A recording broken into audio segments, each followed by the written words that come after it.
All right, and I have to do this mess, right? Yep. Chris told me it was the case, but I hoped it wasn't true. All right.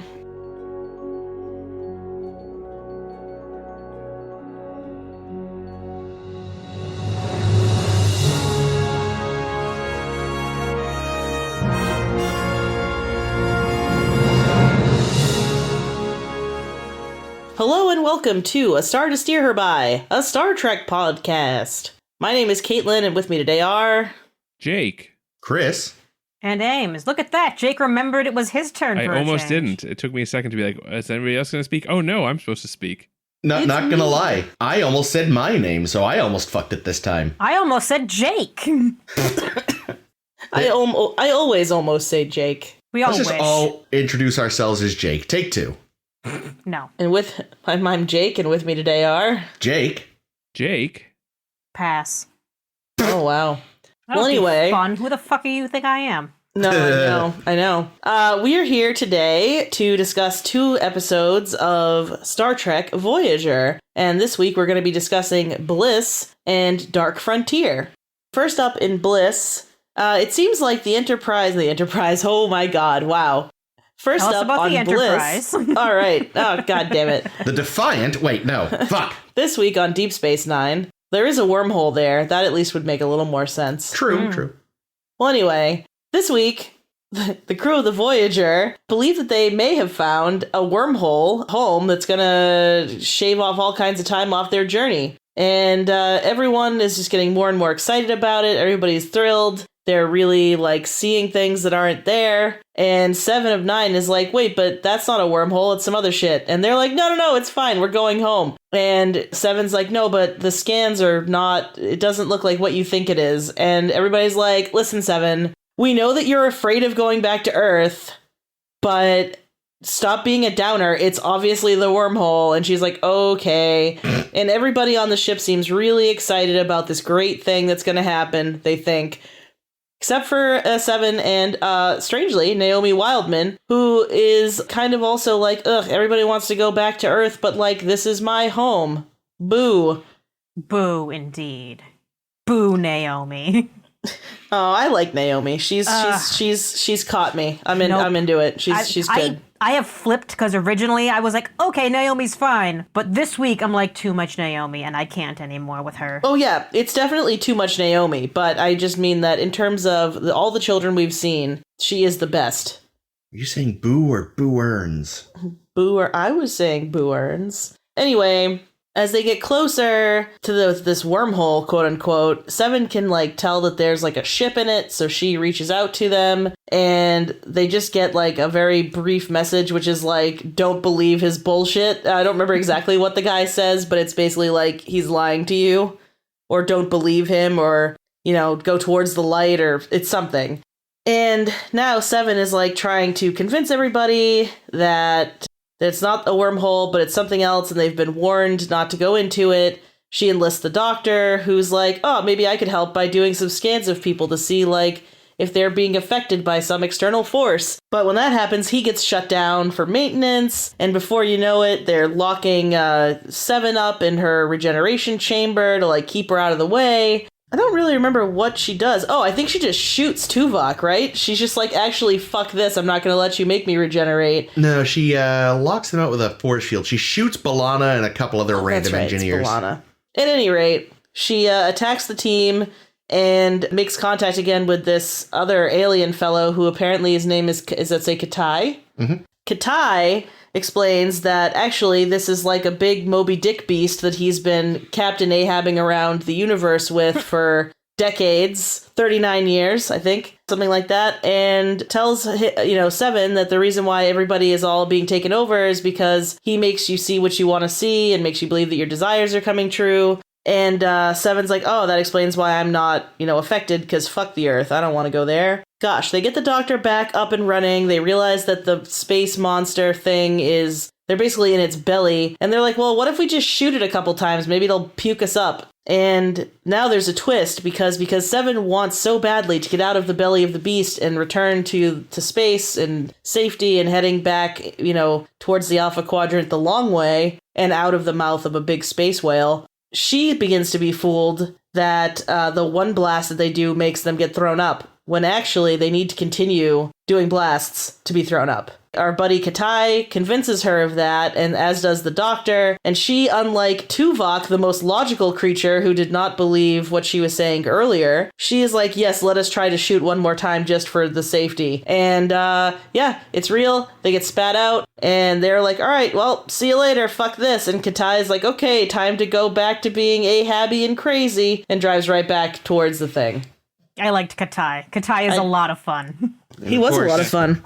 Yeah, who we've, I realized pretty quickly that we've seen him before. Yep, as soon as I heard his voice. Yeah, the voice, it was a dead giveaway. It's, of course, your friend and mine, Ira Graves. Yay! To love him is to know him. To know him is to love him. And we talked about him recently in our Possessions Day. We did. I have to keep looking him up because I kept wanting to call him W. Mark Felt, but that's Deep Throat. He's W. Morgan Shepherd. Aha. And of course, his kid is that little sleazeball in Firefly in real life. With the, like, bowler hat and the suspenders or whatever. Oh, really? Guy. Oh, that's funny. I like him. Yeah. And he shows up in everything. Yeah, no, his son actually, like him, does a lot of genre. You know, he was a semi-regular on Supernatural. He's in Doom Patrol. Actually, they played Galactica. Yeah, and they were both in Doctor Who. Where, guys, catch up on Battlestar, damn it. I want to talk about it with you guys. We will. But what's most fun is he played the older version of a character his son played. They were both in an episode of Doctor Who. And so... Is that the Scrooge one or whatever? No, the... Titanic one? No, the Nixon one. Oh, I don't remember. But yeah, he showed up as an old man, and then they went back in time, and the younger one was played by... His actual son. So they played the same character. I like those kinds of things. Yeah. And right before this, we started recording, we were talking about Tellarites, and there was a touch of Tellarite around his eye makeup. Yeah, a little bit. Or specifically the way Enterprise makes the Tellarite makeup. I was going to say, it looked like he could see out of his own face, so... Yes. Not the TOS makeup. No. It was interesting when Enterprise kind of updates the makeup for the Tellarites. They're kind of like, all right, how do we... Let's be kind to the actors for a change. But also, like, how do we kind of acknowledge the terrible original masks, but actually make the makeup not shit? And they find, to what is, to my mind, kind of a clever... They all wear sunglasses? That would have been amazing. They'd look like, is it Bebop or Rocksteady? I think... Oh my god, I'm taking away your card. No, the thing is, I've never really known which was which. That's true, to be honest, they're just kind of together. Yeah. I think of the Rhino, I guess, as being Bebop, and the Warthog as being Rocksteady, but it's probably the other way around. Yeah, I guess my guess, not having watched the show in fucking 30 years, would be the other way around. Chris is looking it up, I think. Yeah, Bebop is the Warthog. Aha. Tellarites should be that cool. That's true. Purple mohawk with matching glasses. Actually, is Jacob's hair purple? Yeah, I think it is. Kind of looks like Jacob. A little bit. Yeah. Yeah, I will say, though, yeah, they did definitely totally change the Tellarite design for Prodigy, I feel like, because it's... And Discovery, and every show. So... Because they appear so little on screen that you can just, like, assume that, oh, yeah, the ones we saw on TOS, those guys just had, like, some kind of deformity or something, and they just looked weird. Do they look vaguely pig-like? They're a Tellarite, then. Yeah. Except that one guy on Discovery who I am still convinced is a Nausicaan. Oh, yeah. But that's neither here nor there. What is here is a big space whale pretending to be a wormhole. That space whale, actually, its maw looked really fucking good. Yeah. Ooh, when it was in whale form and not just looking like a wormhole? It was pretty cool. Like I remember when we were doing the opening, Katai's alone in his ship screaming at it. I was like, that looks really well. Really, they're much better at CGI than they were like 2 seasons ago already. What was really missing from this episode was a scene where like Chakotay and Tuvok and Janeway are all talking to Seven. They're like, Seven, look, it's a wormhole. And they're pointing at it out the window, and Seven sees what it really is. And she goes, no, it's a baby fucking wheel. Yikes. Fucking yikes. Didn't Perfect. you make a baby wheel joke? Oh, did we today? Even when we were watching it? Yeah, I think you did. Oh, I don't remember if I did, how can but... you not make a baby fucking wheel joke? I don't know, because I was might have been making too picture busy plant making jokes. which is what they actually made, right? Did that actually get referenced? It did. Yeah, It yeah. did. Naomi said it looks like it seems to be luring in its prey and then nom-nomming them like a pitcher plant does. And then Though I Katai's don't- like, look out, watch out for, what the fuck you just said? God damn it, I'm really dying here. Isn't that more Watch like out for pitcher plants. Isn't that more like an anglerfish? Isn't that how anglerfish work? They have that little Yeah, they have the little light. light that attracts- attracts that's a good one, critters, too. and then they eat the critter. I also feel like it would be more readily recognizable. Like, I've never really heard of a pitcher plant, but I feel like I've always known what an anglerfish was. I don't know. Isn't that one Pokemon based off of a pitcher plant? Oh, yeah, like something gloom. No, wait, that's Bellsprout, maybe? Charizard. It's Charizard. Yep, Charizard. Yeah, I think Bellsprout. I think you're right about that. Oh, And I made three Jake this Pokemons: Pikachu, Charizard, and Squirtle. neat.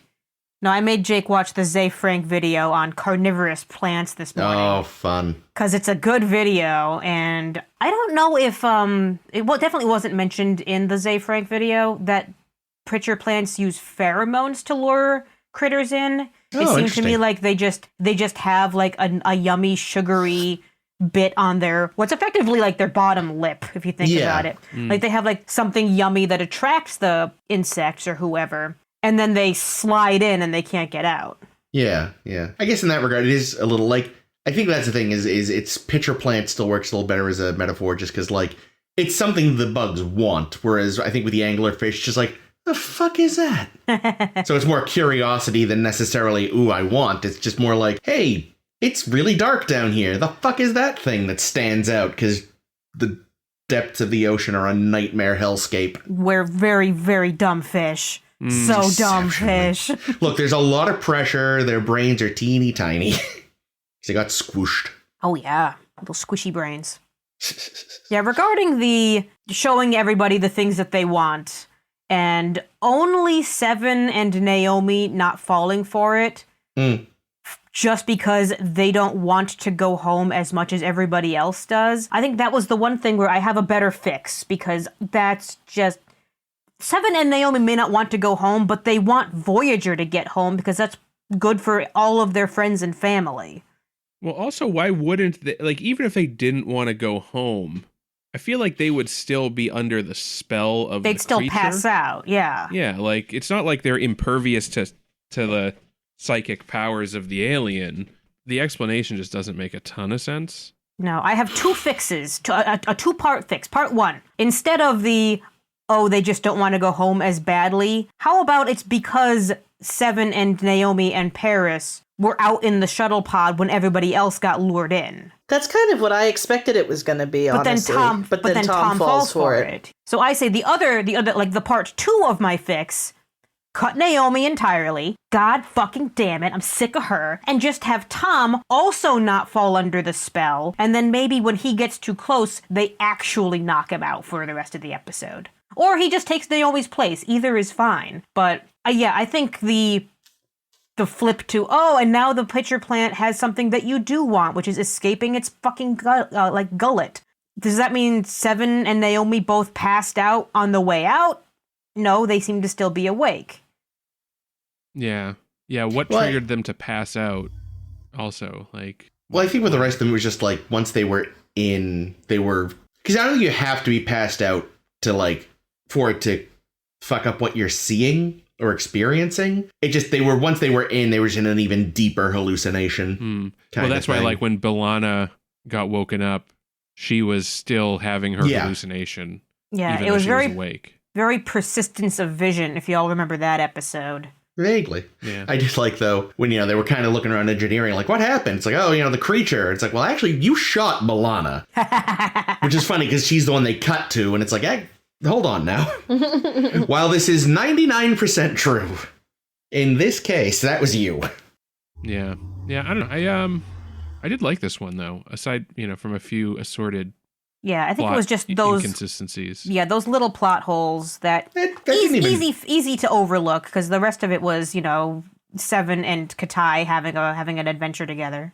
Yeah, and that honestly didn't even bother me that much, because especially I just wrote it off as, again, like, yeah, sure, it's not as strong an impulse for them, and also, maybe the creature can only create so many impulses at once. Like, It's like, okay, I'm mostly focusing on the want to go home thing. I don't know. How many people did Katai say was on his ship? Over 1,000? Over 3,000? Now, was he on that Over ship, 9,000? Yeah. So he'd been on it, I guess, right? Or, like, that's what I was unclear on. Was he on that, or was he, like, coming later, and that's why he wasn't caught the first time? Oh, that's a good question. Yeah, I don't know if they find out. specified. I don't think he was on the ship when it got eaten. But his family was. Yeah. was. Yeah, I like, so my rationale for how the hallucinations work is like when everyone's awake, it kind of has to be a shared hallucination. Like everybody has to see the same shit. And the reason they go to sleep is so that they can then have more personalized hallucinations. The other thing, though, is who was writing the letters that everyone was receiving? Did the letters exist? I don't think the letters existed. They were walking around with Pads. And Seven even got a letter. So Oh, yeah, she From did. her aunt. From her aunt. So I'm wondering That's if right. somebody, like, if the creature, like, manipulated somebody on Voyager to write these letters. I hadn't thought of that. Like, because I was thinking, like, yeah, they had blank pad there, but I forgot that Seven got one. Yeah. Did she read it? She did. Yeah. Oh, damn she's the it. one that said it was her aunt. Well, she said you it know was what? my father's sister, and then Neelix was like, Yes. oh, your aunt. Yeah, my Pronouncing father's it uncle's thusly. brother's former roommate or whatever Yeah. from Spaceballs. Well, apparently we're the only, like, section of the country that says aunt. Really? Like, We are a apparently, large aside section from of New... the country. As I say, I think Well, I don't. but I Most just people mean, I like, know say aunt. aside from New England, I mean. I think most people outside of New England say aunt, Interesting. which doesn't make any sense because it's not spelt that way. No, and it sounds like a creature. It sounds like a bug. Yeah, there's already something called an ant. Well, one of my aunts is a big pain in the ass, so I guess it works. So I was about to say, I mean, it's English. We love our homophones. I would never invite my aunt to a picnic. Yeah, wait. Yeah, and you know what, though? It must have been manipulating someone to fuck with the computers, because, like, even when Seven was using the sensors or whatever, it was like, yeah, no, everything's fine. And she was like, no, it isn't. So, like, unless the creature can also somehow affect computers, it had to be manipulating someone on board to reprogram shit. Yeah. Huh. Which I still think is within the realm of possibility. Oh, yeah. Because it clearly Seems has fine. full control over people once Yeah. they're in its grasp. Yeah. But it's not an intelligent creature. Well, I think it is. I think it definitely is. I don't think it's a Yeah, no, I thought that Do you they think said it's it sapient? wasn't. I thought they said it wasn't, though. Seven scanned it and said it wasn't. But Katai, I want to say Batai, damn it. Katai, who has been hunting it for years and years, is like, no, this is the most wily creature I've ever encountered. Rawr, harpoon Yeah. it. At first, they're like, oh, no, it's not sapient. It's like, so don't worry, audience. When we murder it, you don't have to feel bad. But I think it, like, the evidence shows that I think it is, because it's creating Yeah. very detailed hallucination. Or, like, maybe it is. I think those are passive, though. I would bet that those are passive, that it's just its presence causes other people to have the hallucinations. But, like, it has Like will. like the flowers on Shoreleaf Planet, and all of a sudden you just start seeing the White Rabbit or some shit. No, the flowers were a different episode. Oh, wait, I'm talking about the one with the White Rabbit. Yeah, no, that was all computer created Yeah, nonsense. there was a machine. But wasn't it being read from their minds, though? It was. Yes. Yeah. That's what I was thinking. I was thinking that, like, you got an impulse from their mind, and, like, that was the one that was the most obvious, was like, we all want to go home. Yeah, no, the flowers. It's Jake's example of where did the letters come from. Yeah, That doesn't make much sense. Yeah. that was No, one thing I agreed. didn't think of during the episode. Like, wait a minute. Yeah, that's a good call. Yeah, Maybe she actually did get a letter from her aunt, and it was just a weird coincidence. it had been caught up. They hadn't noticed it had come in when they were talking through the now destroyed network from earlier Right. in the season or last season or whatever It was the in fuck their that spam was. file. Yeah. Nobody knew There's who nobody Annika here named Hansen Annika. was. Yeah, exactly. Like, I must have Jinx. got the wrong address. Bob. Yeah, I do. I also wonder if, well, I don't know. I was going to say, like, maybe in her, like, deep in her subconscious, the one thing Seven would want out of a trip back to Earth would be to connect with her family. But A, I don't think that's true. And B, No. Yeah, the fact that like Neelix delivers it to her and his experience of the letter is the same as her experience of the letter. Neelix wrote the letter. Yeah? Neelix, assuming everybody who wants to go home would want to see their family, assumes Seven would want to see her family because that's the normal impulse. Or, this is dark. Yay. So like everyone was trying to gaslight Seven about everything, everything going on, even though she was trying to convince them otherwise. What if the letter was just another part of the gaslighting, that Neelix and the captain and whoever else were like, okay, maybe if we convince Seven that there's somebody on Earth that wants to talk to her, she'll be more likely to go along with it. And thus they write this letter. So you think it's intentional and not like just Janeway caused by the Neelix hallucinations. or somebody specifically wrote this letter just to get Seven on board with the... And then the rest of their letters could have been hallucinations. Yeah, and then everybody else's letter is just a hallucination. And they're like, oh, Seven hasn't got a letter. Maybe that's why she doesn't want to go home. If we give her a letter, she'll want to go home. Yeah, maybe. I think you're putting way too much thought into this, Jake. Yeah, I'm sure the answer was the writers didn't realize that it doesn't really work. Yeah, no, that's very true. But listen, I'm a nerd. I have to make it fit. True. So the one thing I thought the show was lacking fucking entirely. So we see these hallucinations, and everybody's happy to see, Tuvok's wife and the Maquis are alive and all this stuff. And I'm just like, Janeway needs to see all of her dogs. Where are the puppies? Yeah, the fact that the letter was like, oh, Mark's engagement. It's like, you aren't still carrying a torch for that jackwit. But he has her dog. I think it sounds like she is. And like, it's a little bit sad, but I don't believe it. Well, it's probably just like a deep subconscious thing. Like, if you asked her, she'd probably say she was fine. But I'm sure, like, most people who, like, had the great ex that got away probably would be like, man, it would be great if we could have made it work. Was he that great? Like, that's really, that's the problem. At the end of the day, we didn't see their relationship, so it's easy to forget and not care about as an audience. I'm going to say that they probably did have a really close relationship. I mean, they engaged. Probably did. Right? They were engaged or no? I thought they I believe they were. I don't know, but she left the dogs with him, so clearly they were very close. They were very close. And, like, he thought that his fiancée was dead in space, so he moved on after, some time, which is fair to do, I think. And then find out she's still alive. I mean, if I were in her position, I'd probably still hold a torch. It wasn't like he was an asshole. Right. No, and absence makes the heart grow fonder. Like, she has... Well, especially when you can't bang anybody who's around you. She can bang John Rhys Davies as much as she wants. Wow. That's true. Canadino! Definitely what he sounds like when he comes. 110%. We just watched Fellowship of the Ring the other day. And we did too. Did you really? Yeah. So yeah, seeing Leonardo da Vinci, seeing Jim Lee there, and of course he's apparently going to be in the newest fucking. Why are they making this Indiana Jones? Oh no, they're making another Indiana Jones for some goddamn reason. Oh boy, they sure are. And this time, Indiana Jones has decided he doesn't believe in magic or anything.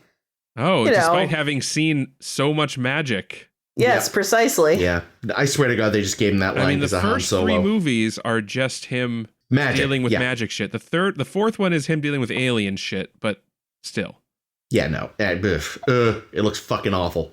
And yes, anyway. Star Trek. Oh, Chakotay. So that guy. Did it strike anyone else weird that apparently his fantasy is to be a anthropology professor? No. See, I know that his father was an anthropologist, but I got the impression that he didn't really like his father too much. But no, remember, because he died off screen, he got a tattoo and wants to be everything his father ever wanted him to be. I thought the tattoo was just like a nod to his heritage as a part alien, a part alien Native American. No, that was him embracing his culture, I thought. That's what I thought. That's also what I thought. I just didn't think that he was that into the anthropology shit. I vaguely remember in Future's End when he goes back in time and he's like, well, we obviously live here now because fuck ever trying to get home again. Chakotay, why? Make a tub. He basically said like, hey, while I'm back in the past, I could become an anthropologist or history professor or some kind of thing in the same realm. Oh, yeah, Okay. Yeah, you might be Yeah, right. I forgot about that. Okay, so it's more consistent then. All right. Yeah. He I just did doesn't like... strike me as an anthropologist. That's all. One thing I liked was that Tom was going to be a test pilot, but specifically not for Starfleet. Like, it sounded like it was some sort of separate organization. It's like, that's, they didn't harp on it. It was like, yeah, no, I like that it's not just that he still gets to fly, but he also doesn't have to fucking deal with this legacy he And never his dad. really wanted. Yeah. It's probably because even in Paris's hallucination, he still won't get along with his dad. Yeah. But, I mean, as we all really know from a couple episodes back, what he really should have gotten was a letter asking him to join the Federation Navy. Because we know how much he fucking loves boats, apparently. He's a big boatman. Oh my god, yes. Loves sailing so much. Yeah, wouldn't you think that he'd become like some kind of like activist and like tie himself to some buoys or something? Well, no, because in the Federation, they're perfect when it comes to the environment. Oh, that's Yeah. true. There's like more whales in the future now because of Star Trek George and 4. Gracie? Yeah, They just yeah, pumped out more whales. Actually, the population of the Earth's oceans have completely dried up, and it's just 100% whale. God damn it. You can walk. Chris's nightmare. Walk on the backs of whales across the All the- Pacific. Yeah, you could walk from Boston to London on the whales, who are all just there going like, what's that? Fuck, there's a Simpsons gag like that. Of course there is. Where they like cut to like a room or something full of... No! It's Futurama, when the penguins get hyper fertile and they like open the curtain and they're pressed against the window like that one TOS with the overpopulation and everyone's just wandering around. Yeah. Penguins. Oh god, always comes back to Futurama. Or I like how Batman. Neelix's fantasy is he gets to hang out with ambassadors. Quadrupedal ambassadors. Yeah. Yes. I love that. What does that mean? Like dogs, cats, Four-legged. anything with 4 legs? Yeah. Yeah. All right, cool. But I also like that his like knockout hallucination was like this group of high-ranking people coming to say hello to him. Pat him on the back. Yay. Like, come on, man. The best day in all of his life. He was so happy to meet an admiral, and it's like, oh, no one's told him that 95% of admirals turn out to be evil. Yeah, he wouldn't know. He's not met any. How did... I would think his fantasy would be like he gets to Earth and somehow magically his sister is there. Yeah, I was going to say his family's still alive on Earth. I think for it to work, it has to still be within the realm of reality. Yeah, like the You know? McKee still being alive.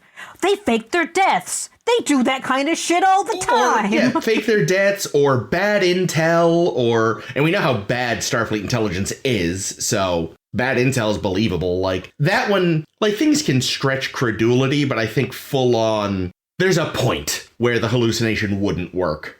Did I miss Harry Kim's or did they not tell us Harry Kim's? It's just being home. Yeah, they I think didn't they really just showed say. him home. I remember when everyone was staring at the wormhole looking all happy. No, sorry, when they were staring at Earth being all happy. I said Harry's actually seeing an enormous clarinet. Wow. I feel like it's been a while since they brought up his clarinetting. I don't know if it ever comes up again. I hope it does. I don't know. We'll have to see. Yeah. Here's a question, though. How the fuck did no one tell the doctor? Because Seven comes in and says, hey, Doc, everyone's going nuts about this wormhole. And he says, what wormhole? And I said, no, that's beyond credulity. It's a I just bridge think too everyone far. is so caught up in their own shit that they're not thinking of other people, including especially the doctor. Plus the doctor's a goddamn buzzkill. And You feel like you tell him they're going to Earth, and he's like, great, I'll be relegated to, whatever. My time will be done. I'll be blah, blah, blah, blah. He'll make it about A himself. couple of weeks ago, he was really excited about the prospect of going home because everyone would treat him like a hero. Yeah. Well, I think it was tied into, again, like how the fact they eventually shut him off because they realized he would, like, see through them. Yeah. I think it was probably just preemptive, like, don't tell it. Excuse I me. didn't Don't think of tell that. him because I so can't they manipulate him. Yep. They subconsciously know that, if we tell the doctor and he like happens to look out a window. Yeah. Yeah. He'll know because he doesn't have a brain. Because as soon as Seven tells him and gets him involved, they suddenly are like, we gotta shut him down. Something's wrong. The wormhole's gonna kill his program. Yep, clearly. Bippity boppity boo. Yeah, well, that's another thing, Bippity-boppity-boo. right? So we talked about the letters. How did the ship's sensors get so fucked. Like I said, I think if we assume that maybe someone actually was being manipulated, then they just reprogrammed the sensors. That's the only thing that makes sense. Yeah, well, I mean, because sensors, No pun intended. even though the sensors were still seeing a wormhole, they detected Katai's ship, which is how Seven originally made contact with him. Yeah. So, like, they may have reprogrammed the sensors, but they didn't do the... I think they should have added something about how there's some kind of, like, active camouflage situation that can fuck up sensors or something. Because, that part doesn't work so well. Yeah. Yeah, because we noticed something, but when we communicated with, Starfleet HQ, they said it's fine. Like, that is believable. That I appreciated the inclusion of. Yeah, the weird neutrino levels or something like that. We picked up lots of belch noises coming from the wormhole. I had joked again because everything goes back to Futurama. Good. But I was waiting for their plan rather than make it throw them up to hit their pelvic splanknick ganglion or whatever it was from the worm episode and just get shot out that way. Oh, I love that episode. Oh, great episode. When this is done, he'll be lucky if he has any bones left. Mm-hmm. There is an episode title for the in-production new season that suggests the worms might be making a return. Oh, I hope so. Yeah, speaking of vomiting up the Voyager and Katai's ship, and then there's that little fake out that lasts all of 30 seconds, and then they just do it again, and it's fine.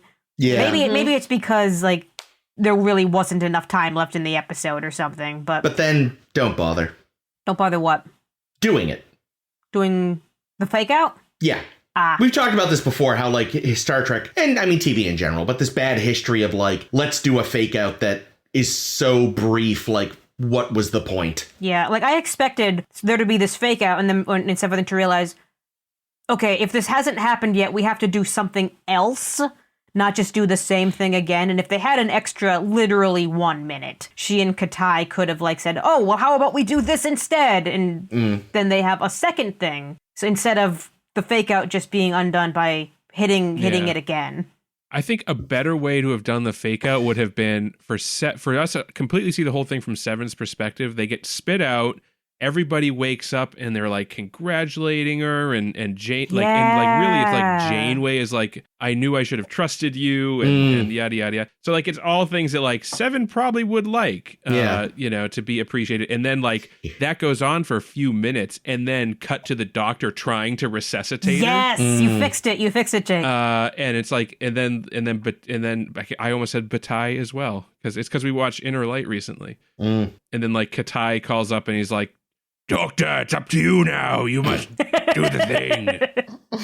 And then he's like, I'm a doctor, not a 7 of 9. He says, I'm a doctor, not a dragon slayer, and I loved it. Yeah, that was a good one. That's a good one. Yeah, you did fight Grendel, sort of. Yeah. That's true. Not that Grendel's a dragon, but I actually, what I was half expecting at the very end where they like cut to the interior of Katai's ship, for a split second, I thought they were going to show like a skeleton in the chair or something. Oh, and that's interesting. It was going to be this really elaborate thing where somehow the monster's power had kind of fucked up, and because Seven, her only goal was to get away, it actually created help for her without meaning to. But then he was there and fine. Yeah, I actually thought that about like halfway through the episode. I was like, oh, somehow Katai is going to be just another hallucination the whole time. And I kind of thought that too. Go on. Sorry, I didn't mean the doctor's like, who are you talking to, Seven? There's of course here. We already did that with her, didn't we? Yeah, so that would be the same as in 1. Yeah, which guys don't count that out. I mean, how many times did we do the same thing over and over again with Troy? Oh no, I know. It's just That's nice. True. Nice that they didn't. Yeah. Actually, I also thought for just a minute that maybe he was partners with it at the very end. Like, he helps lure people just long enough that it can get some nutrients or whatever, but it's like, that's just dumb. I just thought they were gonna like go be in there and they're just gonna see floating around in it just Boba Fett just bopping around in there. Thought you were gonna say Commodore Decker. Yes. Oh God. No. Yeah. Oh, yeah. I mean, it is. Well, it's just another space monster, I guess. Yeah, Well, we'll talk space monsters in the future because there are lots of them. It is, however, a monster and not just a broken, drifting machine. With its it's actually a creature. Yeah. Katai told us it was, in fact, not a monster. No. Oh, no, wait, he said it was a monster. It was Seven that said it wasn't a monster. Yeah. Never mind. I apologize. I think the difference is the Doomsday Machine is actually a machine that's malfunctioning, and this is a creature. Who's functioning normally. Who's functioning... But technically, the Doomsday Machine was functioning normally, just no one turned it off. Right. My first thought when we see Earth and it's like, are we really seeing Earth? Or are we just seeing the projection of Earth? My thought was, check to see if it has New Zealand. Yeah, that's true. That's how you know. When Tom was saying that his test pilot job was in Australia, I was like, well, you know, it ain't New Zealand. Yeah, well, because New Zealand was destroyed in World War III. Everyone knows that. Yeah. Yep, by Sauron. Yep. All right, one last line that I have wrote down because I thought this was pretty good. Early on in the episode, I think when Seven is questioning why something is like something, Tuvok says, perhaps that was an oversight on your part, which is how he roasts you. Yeah. Yes. Yep. Yeah. Like Tuvok with the mic roasting Shatner. That's how it would happen. Was it that one or one of the other? I feel like he said something. It was probably that where she suggested she had done something wrong. She gave him this look of just like, I will fucking cut you. I am the most efficient asshole. Speaking of efficient assholes. Hey! You found it! The efficient asshole? Yeah, but speaking of efficient assholes, let's move on to Dark Frontier, where we are going to meet some of the most efficient assholes in the galaxy. I don't know if they're efficient, but they're certainly assholes. Well. Wait, are you talking about the Borg or the Hansons? Sure. The Borg are efficient. I mean, the Hansons are are the assholes. Borg, so as we found out this week, so. Yes, we got a double length feature length episode here. And you know, tell us. I know it's not part of the summary, but I will say for once, I feel like they actually had 2 episodes worth of shit to do. That's because they actually planned for it to be a feature length for a fucking change. Yeah, it wasn't. Yeah, definitely. That's something that struck me about this episode, that it wasn't a 2-parter so much as it was just a double-length episode. Well, they nailed it. It was good. Though it did have 2 separate directors, as the opening credits said. I noticed that in the well, and there was credits. also the perfect place. There was the perfect cliffhanger to split it at. Yeah. Anyway. Yeah, even though they aired it all together. So the summary is, apparently we can just blow the fuck out of the Borg now.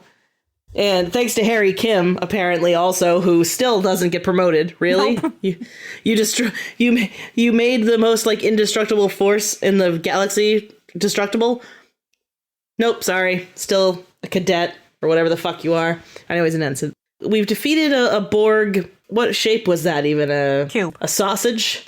No, it was a weird shape. It was like a dodecahedron or some shit. I don't know what it was, but either way, not a cube, not a circle, sphere, no, something else. A rhombus, a trapezoid, whatever it was. We've destroyed it, and we're feeling kind of ballsy. So Janeway's like, you know what? I'm sick of getting caught with our pants down by the Borg. It's time to catch the Borg with their pants down. Hot. No. Yeah, no. So they decide that they're going to, try to, set an example and give the Borgs a warning and whatnot. And in order to do that, Janeway's like, hey, so Seven, I know you're just kind of getting used to being your own person and, things have been going pretty well for a minute. I think what would be really good now is if we could seriously traumatize you by having you relive, the assimilation of yourself and your family by reading the journals and about their research on the Borgs. Yeah, no one else could do this. Why? Have Harry do it. Literally anybody else. Well, the computer condense it and make the cliff notes for us. Let B'Elanna do it. She fucking is chomping at the bit, apparently. We'll see later. But yeah, so, Seven, a.k.a. Annika, starts reading her dad's personal logs about finally getting permission to go check out the Borgs and all the methods they're going to use to study the Borgs and how they're going to use, biological output, whatever's shields, personal camouflage, Borg resistant camouflage type of shit. And, how they learn that, we think that if they don't perceive us as a threat, they'll leave us alone. Like, let's see what we can find out. And little Seven is like, are they our friends? Are we going to have a nice time? And her dad is like, I'm sure it'll be great. They just don't know us yet. Oh, man. But he didn't realize how well the Borg likes to know the people and species that it meets, apparently. So we've also decided that part of the reason why we want to attack some Borgs is that we want to get a transwarp drive, because we can shave off like 15 years of travel if we get one of them and hook it up to our ship. They've also decided that it's going to be full heist movie, so they're gonna use the holodecks to like practice the heist and figure out exactly how much time they have from when they like knock out Borg power to like get what they need and get out. They've got 2 minutes, not a moment more. We find out in their first trial run that they're like 12 seconds they still have to shave off in order to make it out without the world ending. And all the while, Seven is kind of, first of all, having some, obviously, like, I don't know if I would say, like, emotions about shit, but it definitely seems to be kind of difficult for her. But then she starts hearing a voice that's being like, oh, hey, girl, hey, you thought you weren't a Borg anymore, huh? Joke's on you, bitch. And she's like, maybe I should tell the captain about this. But she doesn't. And I'm sure that's fine. I'm sure that we don't have to worry about it and that nothing is going to come of that at all. Except that obviously it is. So when the game, they find a, what was the deal? They picked this particular target because it was like damaged. Yeah. And so they figured that would give them a better chance of like getting in and getting out with the drive that they want without getting caught. So they finally get there, and they're like, okay, it's go time, and they're in there, and, Seven's on the away team. It's Seven, Janeway, and Tuvok, and, Harry, standard... Who?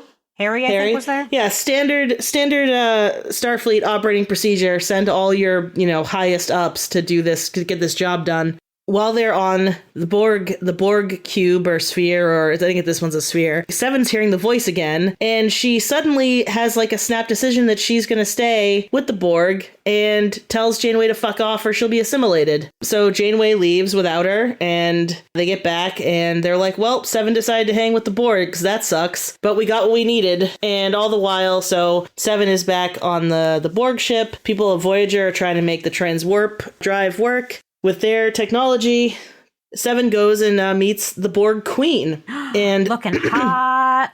Yeah, creepy. I didn't think that the spine wiggle was as good as the First Contact spine wiggle. Well, that was movie money right there. Yeah, it's a TV. Yeah, so just fucking reuse wiggle. That. Just different actress. Just paste her head on top of it. It's fine. But anyway, so we meet the Borg Queen, and I kind of expected it to be Seven's mom, I'm not going to lie. Everybody at the time did. Oh, good. Well, I'm glad that it I was a the same. very common fan theory. But at least there was some payoff to that idea. Yay! Tell us about it. Well, the Queen is like, so, we actually let you leave before, and we wanted you back because you're now super unique, and you're going to work with us. And by the way, here's your dad. He's a drone. Bum bum. The derpiest looking drone. Yeah, by the way. It was a pretty bad. He was a derpy guy. Some about his makeup and the way he held his jaw. He was just like, hello, I'm a happy drone. But how did her dad become a drone, you might ask? Well, he spent a lot of time, we find out in more like journal reading flashback type shit, that he would sneak on board and be like checking them out and seeing how they work and like grabbing grabbing one of them out of their regeneration field to like put a tracker on them and see how that all works. And eventually they flew too close to the sun and the Borgs were like, oh, hey, we're going to fuck you and your whole family. Oops. And probably that's how the Borgs learned about Earth in the first place. So good job, fucking assholes. Yeah, way to go, Ugh. It's no longer Q's fault. Yeah. Anyway, so the Borg Queen is like trying to use Seven to do shit. They assimilate a whole bunch of people, like a whole race of people. And Seven's kind of going along with it at first, but then she releases a bunch of them and is like, get in that like disabled spacecraft. And as soon as we're out of here, get the fuck out as fast as you can. All the while, back on Voyager, they're trying to figure out like how to find her. And I guess they find her because they like notice that the frequency that the Borg Queen was like reaching out to her on is the same as a frequency that her dad was checking out when they were... I know there was a frequency detected. There's something about a frequency that helped them find the Borg Queen. So they do, and they go back and they do a rescue mission, and it becomes this like standoff where it looks like they're trying to make you think that Seven's going to be super torn between the Queen and Janeway, but it's obviously that she's not going to be torn between them because she's been acting out and talking about how she's an individual and fuck this shit the whole time. Yeah, it was a mommy and mommy are fighting, only I like this mommy better. Yeah, it just seemed like, yeah, of course, dear. Not just because we know that, I guess that's fair, it's like a hindsight thing, but like, there was nothing about any of Seven's actions since she got on the fucking sphere that would make you think that she would rather stay with the Borg. So anyway, she goes back with Janeway, they disable the Borg's shields and fly away safely. And the transwarp drive does shave 15 years off their trip. So everybody's a winner, except for fucking 7 of 9, who every time you think she's doing good and becoming a good new person, just gets traumatized over and over and over again. How many years do they have shaved off their trip now? I was going to say, because like Kess gave them 10 years. They got 15 years here. I feel like their first transwarp experiment gave them a few years. Yeah, it was like 10 years or something, wasn't it? Yeah, they've actually, at this point, they've actually overshot Earth and are now in a different, they're now in like another galaxy. I kept thinking, if we're actually going to go on the offensive because fuck having to go out of our way for Borg every couple of weeks and go find a transwarp conduit and use it, why not like do it a bunch of times and get enough transwarp conduits to get home? Well, yeah, I mean, it sounded like the Borg sphere had multiple coils. So they could have just, taken a few of them. Only had time to get one because... Yeah. But now they had the built invisibility in the timer. Well, actually, no, we found out... No. Oh, that's interesting. What? So they had the invisibility cloaks that they got from... Magnus's journals? Oh, God, what a name. Magnus. Yeah, Magnus. The fuck? Magnus Hansen. Sounds like... I don't know what it sounds like. I think they're Norwegian. No. There you go. It's just a normal sounds like he should be a Norwegian bodybuilder or something. They're from the Nordlands. But yeah, so I bet you those things would have never worked because the Borg assimilated them, so they know how they work. Oh, that's a good point. That is a good point. Yeah, no, I think they basically all but say it, because at one point during the actual heist, they come across those Borg and like, they can see us. And they're like, how? Yeah, well, because they were only pretending they worked earlier. Yeah, they were just pretending so that, again, like, what was the point of doing that? Was it because they didn't want to upset 7 of 9 by just killing or assimilating Voyager, which they could have easily done? Maybe they knew if they didn't act like the heist was working at first, they might have pulled out before they could get her. Maybe. Well, it sounded like, I wish they made it more explicit that there was, like, a deal. Yeah, the deal was important. Yeah, because the deal was, we'll let Voyager steal this technology and we won't assimilate them, but you got to come home. Yeah. Also, I'm sorry, the Queen's a liar. Oh yeah, no, we totally let you go. It was part of an experiment. It's like, you're just mad you lost her. I kind of buy it because a couple things, right? So she says that they only tried to assimilate Earth once, but they did it twice because they tried it again in First Contact. So, and then, unless that's the first time and they're not counting the first cube as having been an assimilation attempt, which it was, but regardless. I mean, here's the thing. Either the Queen's a liar or she has a shit memory, because she also says, you're the first Borg to be de-Borged. Off the Alpha Quadrant, John Luke is like, oh, well, fuck me then. Well, again, though, he wasn't a drone. He was a special... They made him a special kind of Borg. Oh, okay. Where she's being Obi-Wan semantic. Okay. Exactly. Also, like, Riley and her Hugh people was deborged for the most part. Yeah, and Riley and the group that Chakotay went and hung out with. Yeah, Good they point. were deborged. I wonder if it's just that Borg Queen doesn't talk about those people. Yeah, no, they she don't does not exist to her. She does not like to admit her losses. Yeah. Well, and I think a certain part of it is trying to appeal. I think it is. I think it's a calculated act that she's doing to try and convince Seven that its resistance is futile, that like you have to do what we want you to do. But I will push back a little. I think it is possible that letting Seven go to Voyager was a calculated move for the reason that she's stated, because it is a little convenient that of all of the drones to assign during the Species 8472 incident, she happened to choose a human being. Yeah. And then, so like that might have been calculated. I don't think she necessarily, like the Queen or the collective necessarily calculated that, oh, Janeway's going to try to kidnap Seven, which they did, but maybe they didn't figure that part, but it happened, and why the hell, okay, we'll just roll with it. Well, that's right. I mean, I think assigning a human, definitely, but she tried to claim, like, Janeway taking her was all part of her master plan, and it's I think maybe it was always if this happens, it's fine. Like this is a person whom if we lose, we understand, and maybe we can use it to our benefit, like a Cardassian plan. Like Borg strike me as the kind that or Romulan. overthink everything. Yeah. Well, no, those never work. That's what it is. It's because they've assimilated both Romulans and Cardassians at this point. It mostly works, but the Romulan side kind of fucks it up. Well, right. I'm going to say this, right? So I think that Voyager as a show has historically gotten a lot of flack for nerfing the Borg and making the Borg seem like little bitches all the time. When like in TNG and First Contact, the Borg are fucking serious business. Like if the Borg show up, you're fucked unless you have Jean-Luc Picard, who happens to know how to fuck with the Borg. Yeah. But like Wolf 359, everybody died. Battle at Earth, almost everybody died and everybody would have died if Picard hadn't shown up.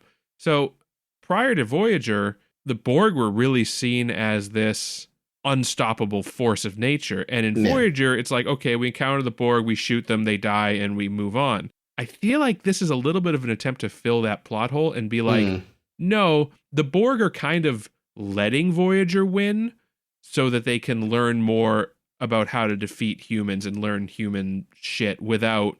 Because, like, if they assimilate Voyager, they're getting 150 people and some technology of a species they've they already know. seen. Mm-hmm. Yeah, exactly. So it's not like they're getting anything great by assimilating Voyager, but by letting Voyager do its thing, they can learn more about human tactics and like how humans react in certain situations. So I feel like whether or not I buy it, but I feel like that's what they were doing. They're trying to fill that plot hole and explain like why the Borg look like little bitches so much in Voyager. Each time we've seen the Borg in Voyager, which would be Scorpion, we do something entirely new. We do a totally new thing in Scorpion we've never tried with the Borg before. Yeah. In Drone, with our good friend One, whom I miss terribly. Sorry if I just whacked the microphone because I liked One a lot. So in Drone, we do another wholly new thing with tech that we couldn't have possibly had because it's based on the mobile emitter, which no one fucking has seen before. And in this one, we also do a lot of new stuff. We use all the toys that Magnus and Aaron played with. We do whatever Harry concocted, send a clarinet into the Borg cube, who knew? play music and cause them all to explode. Yeah, and in this one we have Borg Queen, and I love Borg Queen. Anytime we see Borg Queen, I'm very happy, and because it also makes the Borg seem very rational.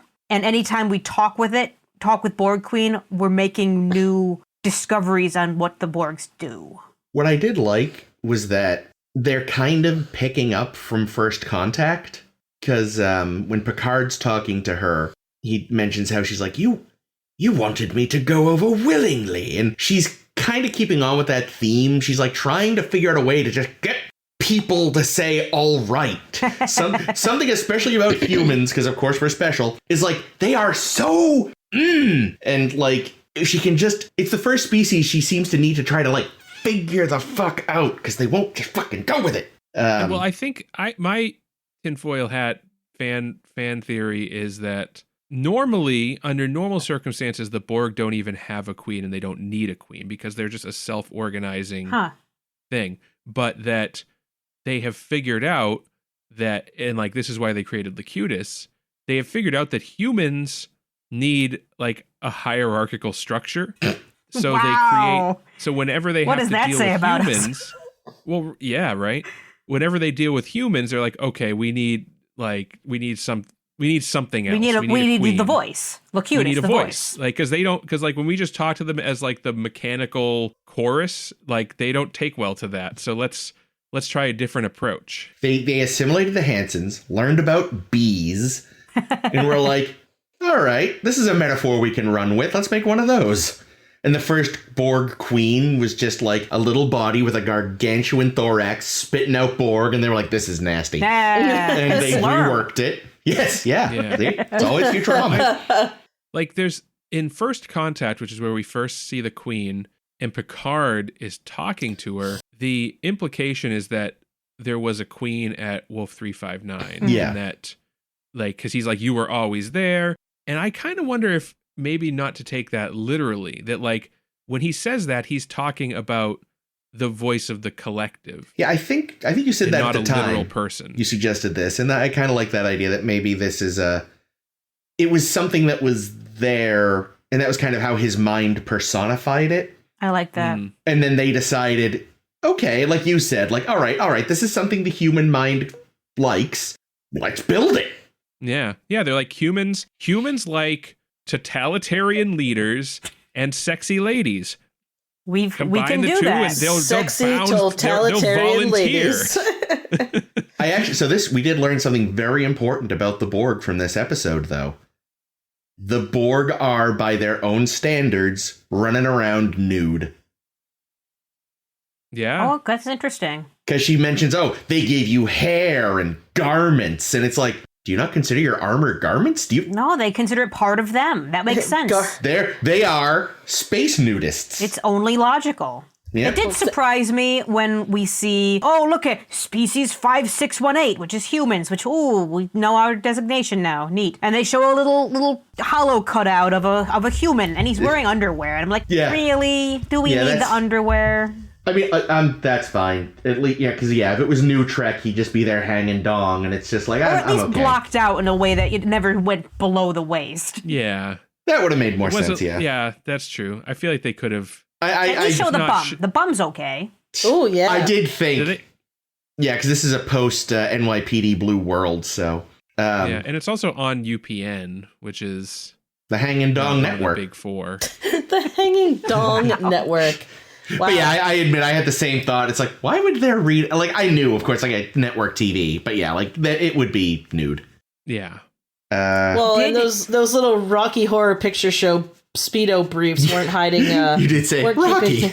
Weren't keeping much from the imagination anyway. They could have also gone for the Ken doll look if they... Yeah. Nope, they would... Because that's not correct, though. I don't know. I mean, the Borg don't really have... Like, I'm sure when they're assimilating people... They're chopping off their dongs. That's like the first thing they take out. They're like, yeah, this is extra stuff we don't need. These are throw it in the pile. This makes you less aerodynamic. Get it off. Yeah. We don't want our drones having... their sweaty ball sacks stuck to their leg. Look, if it just slows things down. I am sure swimming coaches try to convince their male swimmers, like, you don't need it that bad. Come on, man. You're shaving everything. Just let him go.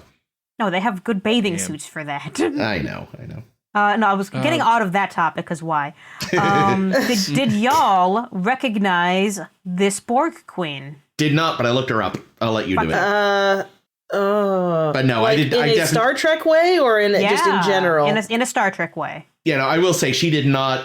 I did not catch it at all. I just looked her up because I'm like, I wonder what else she's done. It's like, Star Trek apparently. Yeah, I don't think. Yeah, I didn't recognize her. Oh, well, she's been in a bunch of Trek before. A couple minor-ish characters. She was in The Next Phase, where I believe she was the Romulan who was actually like that critter that laid its eggs in the Romulan warp core. Or some shit. She was somebody in that. Yep. She was also in Frame of Mind as that crazy woman that talked to Riker when Riker was in an asylum. Mm-hmm. The one who was DTF? The alien fetish? No, that's First Contact. No. Yeah, that was a nurse. The one where... Is she the one that had like the weird... Yeah, she had kind of heart-shaped forehead. Yeah. She had a really weird face. You're more likely to have recognized her from Rejoined, where she was Dax's old wife. Oh, no shit. Yep. Aww. For her. Yeah, she looked great. She apparently was pretty gung-ho to get under all of this makeup. She had auditioned for the Borg Queen in First Contact, and she got to wear her clothes in this one because it was mostly the same costume with some alterations. Oh wow. Oh, really? Yeah, and it's like, wow. I mean, it's interesting how much she looked like the actress that played her in First I don't know. I think her eyes are way bigger than Alice. Yeah, the eyes are Kriege's? Krieg or Krug. I've never been trying to pronounce it. Wait, no, Krug was Christopher Lloyd. Krieg. Yeah. Yeah, I think the eyes are definitely the biggest difference. Well, plus she had really cool contacts or something going on. I love her the eyes contacts. were weird. I thought that was great. Yeah, they're like really, really like mirror glazy. Yeah, like it simultaneously reflected everything, but also made like her pupil. Sometimes it just looked like her pupils were huge and bottomless, which was weird. Like you could just see into her eyes forever. It's like, what a weird but cool effect. Well, I wonder. So, That felt she very says cool. she says that she's species 125 something. There you go. So I wonder if the weird eyes are a trait of the species of the species, or if that's like some Borg. I feel like there's so. I mean, as we saw in First Contact, there's so little of her left that's actually organic. Like, yeah, I also know that Scott Wheeler was the makeup artist for both this Borg Queen and the First Contact Borg Queen. yeah. And he went with this Borg Queen is decidedly less moist. I was gonna say that when you're saying they looked a lot alike. I was thinking this one's drier though. This one glistens less. I think in general, like the Borg were any- at their most damp in that movie. Like they've dried them off since then. Anybody that close to Data is going to be a little moist. That's all I'm saying. Heyo. Oh God. Sorry. No, I liked her a lot in this. I think Susanna Thompson did a great job with Borg Queen. Yep. A lot of great, like real tight close-ups on her face with those crazy eyes, just looking around like, this isn't going as I planned. What do I do now? I'm I'm going to. super creeped out by the shit on her head because it looks like a contraption that I've heard tell of that, like, apparently underneath RuPaul's wigs, there is a thing that pulls back. This is true, actually. Something that pulls back on her skin to keep her face looking really smooth and shit. Oh, weird. And every time I see the Borg Queen with her weird, like, skin being pulled back with, like, tight hooks shit, it makes me think of the contraption under RuPaul's wig. I have no idea what the contraption under RuPaul's wig actually looks like, but as far as I'm concerned, it looks like the Borg Queen's headpiece. You know, they both just need one of those Ruafu machines. I was about to say. That stretches your face out. They haven't The what assimilated machine? the Sona yet. Yeah, the Sona. That's in one of the movies, Salieri right? there. Yeah, Salieri. Insurrection. Insurrection. Yeah. Yes. So we've talked about her adopted mom. Her actual parents, mostly Magnus. Like Bunch of still, dipshits. Fuck those people. Yeah, like You ever? I don't think that. I'm sure it hadn't come out by then, but there's that Werner Herzog documentary about the guy that Grizzly is Man. in love with Grizzly Man. That I couldn't remember. I knew it was Bear Grizzly something, but yeah, Grizzly Man. Yeah, these are the Grizzly It's the Men same of fucking space. story. Yep.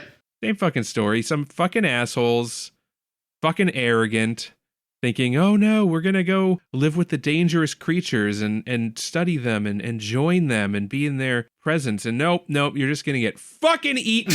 So I was thinking when Kitten was doing the summary, this didn't occur to me while we were watching, but they would like, it's funny because in a way, like they're supposed to be like, their methodology is meant to be similar to conservationists, people who try to study animals in the wild without taking them out of it. Yeah, specifically Dian Fossey was what they were going for. I couldn't Is think that of the name. they were the chimpanzees lady? No, that's Oh, gorillas. the gorilla lady. Jane Goodall is chimpanzees. All right, and then what? Fossey is the gorillas. Yes. Did Fossey get eaten by No. gorillas? Do you guys want? How much do you guys want to know about Dian Fossey? Because she's fucking fascinating. I would love to know as much as you would like to tell us. Here's the briefest thing on Dian Fossey I can say. All right. Tough childhood. Had a stepfather who did not nurture her at all, and basically she decided, well, I guess I love animals because fuck people. Fair. Okay, cool. I already feel closer to her. Eventually, she ends up in Africa studying gorillas after all of this. Comes to realize, okay, my studying of gorillas is cool. I'm enjoying all the studying of gorillas, but the thing that really fucking sucks is all the poaching. Yeah. Poachers are fucking assholes. Yeah. So basically, she took it on herself and any, like, I want to say interns. What would you call an intern in the jungle? College students. Minions. Research. Minions. I like Research minions. assistants. That's fine. Yeah. Basically, so yeah, Fossey and her minions out in the jungle destroying poaching traps. Way more than the like the branch of the government out there was actually doing, because a lot of the people in whatever that organization was were just letting the poachers do shit because they were getting paid on the DL. Fuck Shock. these assholes. Yeah. Corruption? Never. Never my. would have thought about it. Say it ain't so. Yeah. So Dian Fossey basically is destroying all these traps. She had an affair with her photographer, which went terribly. And basically everyone starts treating her as that fucking crazy woman who lives in the woods with the gorillas, because she prefers them to people because people are the worst. Again, fair.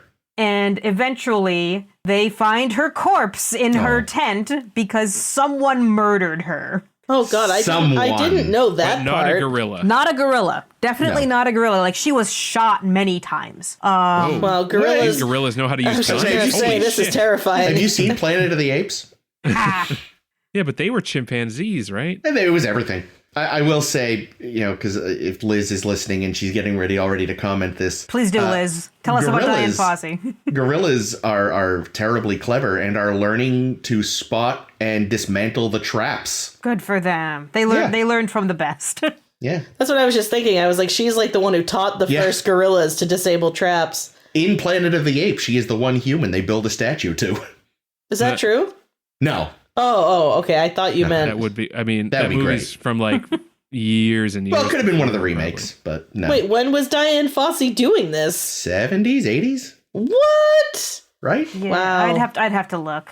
But that what I was that going to movie's say. from the 60s, I think. Oh, Well, I guess I was thinking there's also a new one. They could have done it in that. yeah, that's right. It Yes. could have been one of the remakes. The movie is from like the 60s. I think she was doing Actually, in the Mark Wahlberg one, don't they have the Lincoln Memorial with the less said about that movie, the better. Ape Lincoln? Yeah. Oh my Ape God, Lincoln. Ape Lincoln.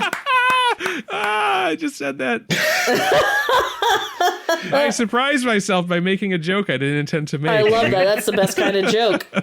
So, but what I was going to say, though, is like, so they're clearly modeled after conservationists, but from the Borg point of view, they're alien abductors. Because, like, think about it. This is the Borg's schisms or whatever. Because they're like, oh, man. Oh, I regenerated all night, but I feel like I didn't at all. Because they would take them during their regeneration cycle to study them. And presumably, since they're not in the alcove, they're not actually getting recharged. Yeah, that's true. Eventually Unless they like plug them into the ship for like, Maybe. they get a little USB-C port or something. But yeah, what fucking arrogance. Yeah. And to bring, like, who is it that says, like, The doctor. yeah, who the fuck brings their fucking 4-year-old with them? Yeah, most explorers don't take their 4-year-old daughter along for the ride, is the line. I'm like, yeah. Apparently no one told the Fools. doctor about the Galaxy-class starship. Yeah, I was going to say. The doctor and Neelix are the only ones that get you don't bring children on starships. Yeah, good idea. But yeah, no, they were, God, like... Pieces of work. I mean, you can really see, like, so much of it is just Magnus. Like, his wife pushes back against him to an extent, and you could argue maybe she should have done it more, but, relationships are complicated, and there's layers of this and that, and I'm not clever enough to get into it, but, like, he's always the one that's pushing. She's the one being like, could we not? Okay. Well, as I said at one point during, like, we have to pull over to get more gas, more like dilithium. It'll take us a couple days out of the way. And I was like, man, men hate asking for directions. Just go to the dilithium. Like, let's just deal with this shit, you stupid idiot. Yeah. I kind of wish at the end, when they beamed off the Queen's ship, that they took Magnus with them, just so they could de-Borgify him and tell him he's an asshole. And then airlock him. Kick him out an airlock. Yeah. Yeah. But hey, if he was on that Borg Taurus or whatever you would call that thing. A Borg Taurus. Yes, I was Nice. thinking of that. Lincoln. Man, guys, we're on a roll. Another great unintended joke. Yeah. He's dead now. Who? Oh, yeah. If he was on that ship that was chasing them, which I think he was. Unless he left, Yeah. I assume. Yeah, he got kerploded. Like, but he was in that little. That was like the Queen's yacht. Yeah. Yes. Yeah. I love that ship so much. It's so pretty. It's fun. It's fun. Well, it's gone now. Well, they'll make more. Yeah, they'll make They're a new one, poor. yeah. It's what they do. They tried to push it out. They tried to like force it like a Play-Doh mold. Exactly. Tried to force it out of that wormhole. Yeah, that's exactly what it was. Yeah, so Borg City. Mm-hmm. That's What's fun. that, Unimatrix 0? Or Is that 0 right? 1, depending on the scene? They have trains, apparently. Ooh. During the opening sort of pan, you see like a little Yeah.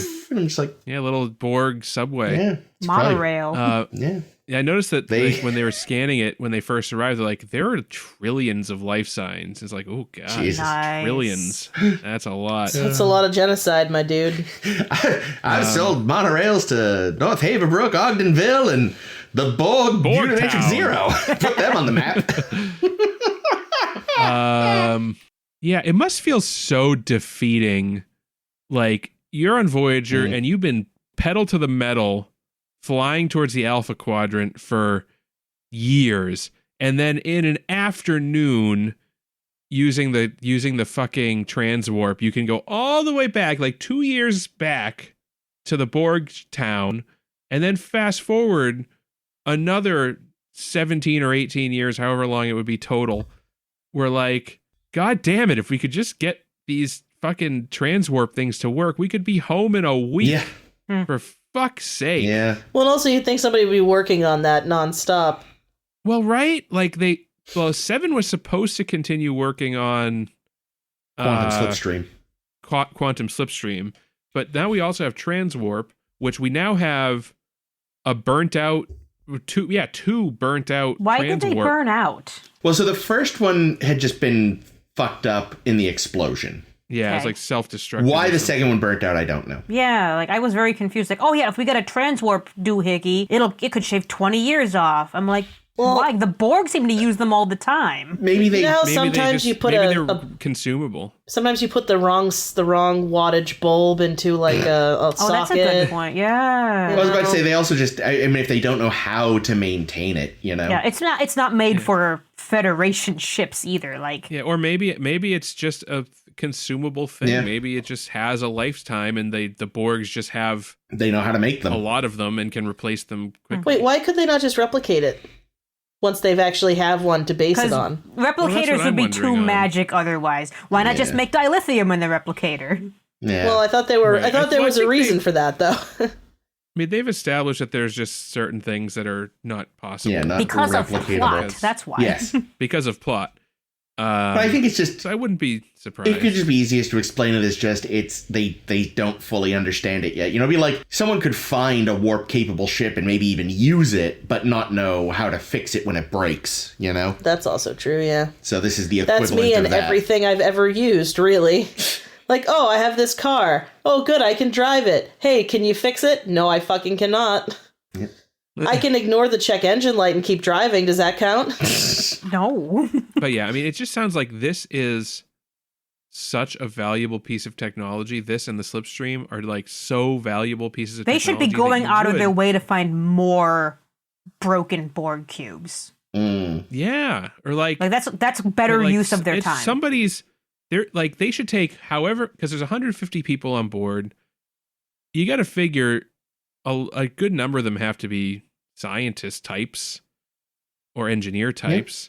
Just like, you know what, just put Vorik in a room and don't let him out until he solves how to make Good. quantum slipstream and never talk to us again. transwarp. Oh, Yeah, and stay the fuck out of engineering. Stay away from B'Elanna, you fucking creep. Oh, very, very, very tangentially related.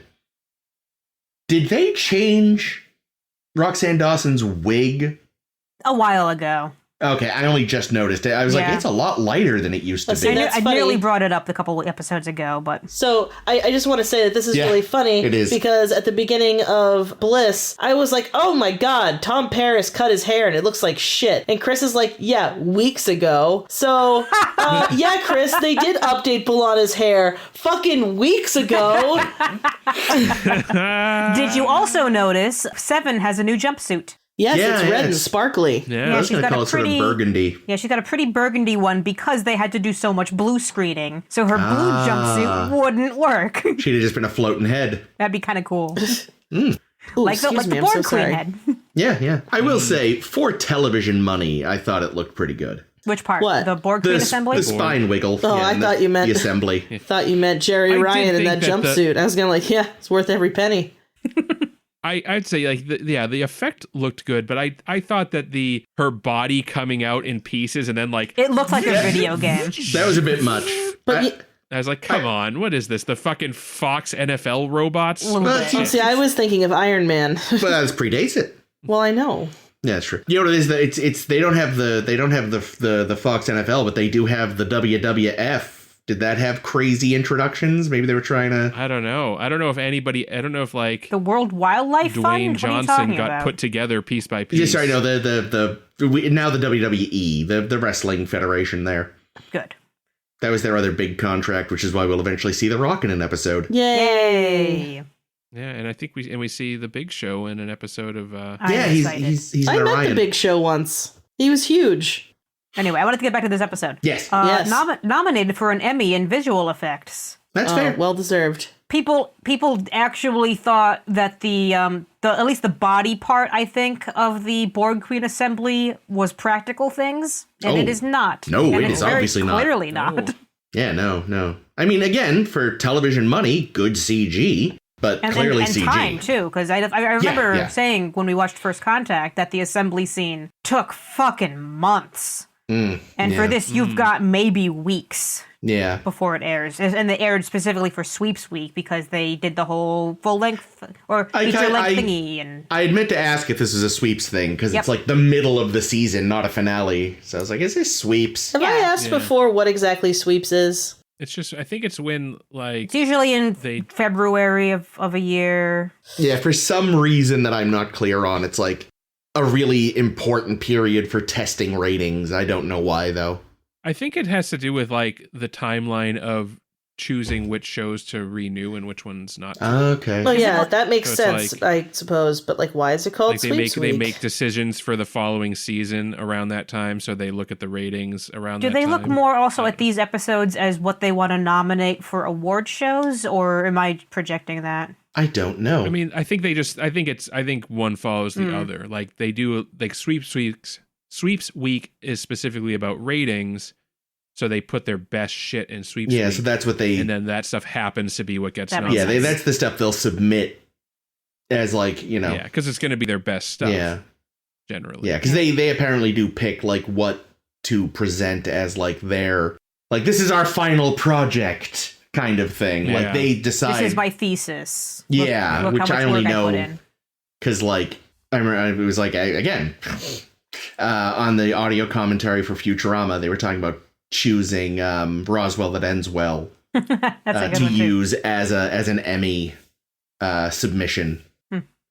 I know, and there's a funny story I read in one of my books that in the UK Sky Network, because there's aired not only back to back, but as a single episode, not even with like an episode break in the middle, but literally it flowed. But that in the UK, there was an announcer between parts 1 and 2 pretending that you weren't going to watch part 2 now because there was damage to the reel or something. And then having to be like, oh no, here it is after all. And I'm like, why? Why do the fake out? You don't do fake outs like that.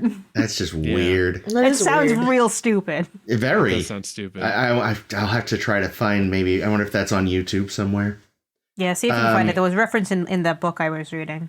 Yeah, I have to say, like, just so the episodes do feel, or the episode does feel like not complete, but two. It could be 2 episodes. Yeah, easily, because there's a natural spot. Yeah, you can see right split. where the to be continued will be put when they are playing this in repeat and have to split it. Yeah, it's welcome home, Odo. We are the female changelings. Yeah, right. Yeah, yeah. Having said that, I think. I don't know if it's psychologically or what, but I think that like there is something about this episode being feature length that differentiates it from a 2-parter, and just how it was written. I think that they were conscious of it being feature length, or at least that's how I feel. I don't know if that's true, but it feels like they were conscious of it being presented together and deliberately wrote it a certain way, because like if you look at an episode, like episodes that were written as 2-parters, like usually when it's the start of the second episode, the first act it's not usually like a catching up on, but it's like a meanwhile. Yeah. And it kind of shows like they start with action, whereas this one just felt like just a continuation of that story. Yeah. Yeah, I know what you mean. That makes sense. And there's a little less of that.